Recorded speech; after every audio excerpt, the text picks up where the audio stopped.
All right, tonight we're heading deep into the mountains of Kashmir, a place known for its absolutely breathtaking beauty. But we're not just here for the scenery. Nope, we're here for a story, a really terrifying piece of folklore that gets whispered around fires on those cold, misty nights. So let's get into it.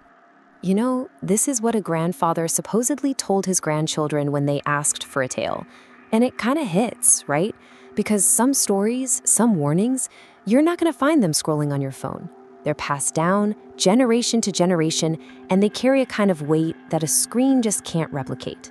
And believe me, this is one of those stories. So you've got this place, Kashmir. People literally call it heaven on earth. It's all stunning valleys and huge, majestic peaks. But local legends say something else calls those mountains home, something ancient and something truly malevolent. So the question is, what exactly is it that haunts this paradise? Well, we're talking about the RANTAS. It's a name that's central to Kashmiri horror folklore, a name that brings a real chill to anyone who knows the old tales. And this isn't just your run-of-the-mill ghost story. Oh no, this is about something far, far more cunning. Okay, so here's the basic rundown of what a RANTAS is. It's a demonic entity, a shapeshifter. And it doesn't hunt with, brute force. Not at first, anyway. Its main weapon is illusion. It takes the form of an irresistibly beautiful woman, which is the perfect bait for its chosen victims. And just look at this process. This isn't a quick attack. It's a methodical 7-day ordeal. The RANTAS doesn't just kill. It traps its prey in this web of enchantment, making them so completely infatuated that they don't even notice their life force is being drained away day by day until that final brutal end. To really see how this works, let's look at our first case study from the folklore, the story of a man named Kamlesh. His tale is pretty much a textbook example of how the RANTAS operates. So picture this. Kamlesh is angry. He's just had a huge fight with his wife, and he storms out into the cold night. He's vulnerable. And then there she is, this absolute vision in a red sari. The folklore says she's so beautiful that even an old man would pray to be young again just for a glimpse. And Kamlesh? He's totally captivated. Without a second thought, he follows her into the darkness, sealing his fate. He walks right into the trap. But here's the thing.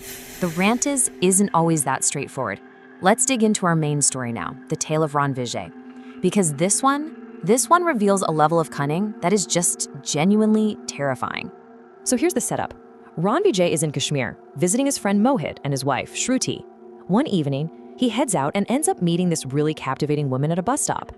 She says her name is Devika.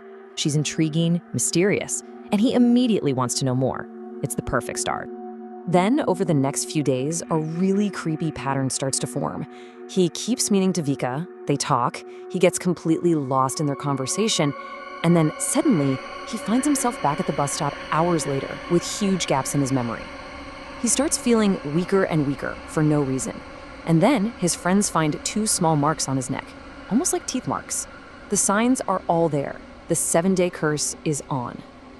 And this sets up the central conflict so perfectly. There's only one known way to kill a RANTAS, a weapon made from pure sandalwood.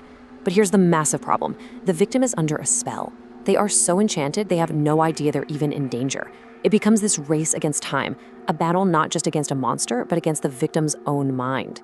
So Ran Vijay's friends tell him the legends, and he knows what he has to do. He has to confront this woman, Devika, and end the curse before that 7th day arrives. Now, his friend's wife, Shruti, she seems to know all about these local legends. She confirms their worst fears. Devika has to be the RANTAS. So she gives Ran Vijay the weapon he needs, a wooden dagger that she claims is made of real sandalwood. The plan is officially in motion. He goes back to the bus stop, he waits for Devika, and just as she approaches, he attacks. He drives the dagger into her. He runs back to his friend's house, horrified by what he's done, but also relieved. He thinks he's killed the demon. He thinks he's saved himself. The nightmare, it seems, is finally over. But there's this chilling feeling that just won't go away, this deep sense of unease. I mean, he did what he was supposed to do, right? He used the special weapon. So why doesn't he feel safe? Why does it feel like the real threat is still out there, somewhere?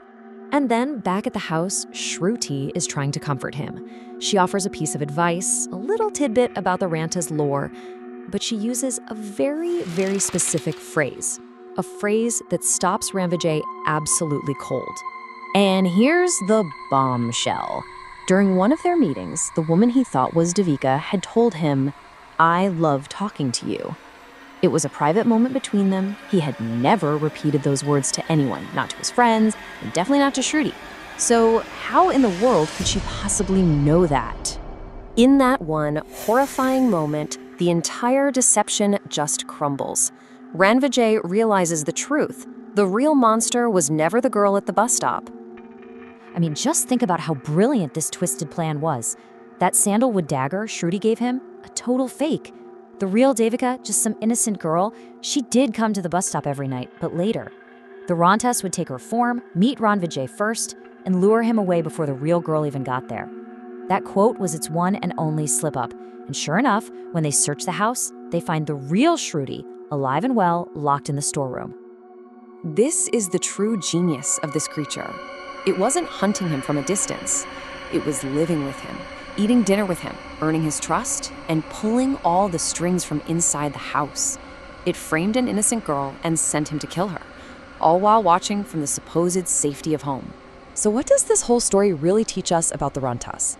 It is an absolute master of psychological warfare. It doesn't just rely on some magic allure. It uses complex deception, planning, and manipulation. Its greatest strength isn't some demonic form. It's its ability to wear a trusted face, to hide in the one place you would never think to look. And that's the terrifying question this folklore really leaves us with. It's one thing to fight a monster you can see coming, right? But what do you do when the greatest danger is already inside your home, smiling at you from across the dinner table?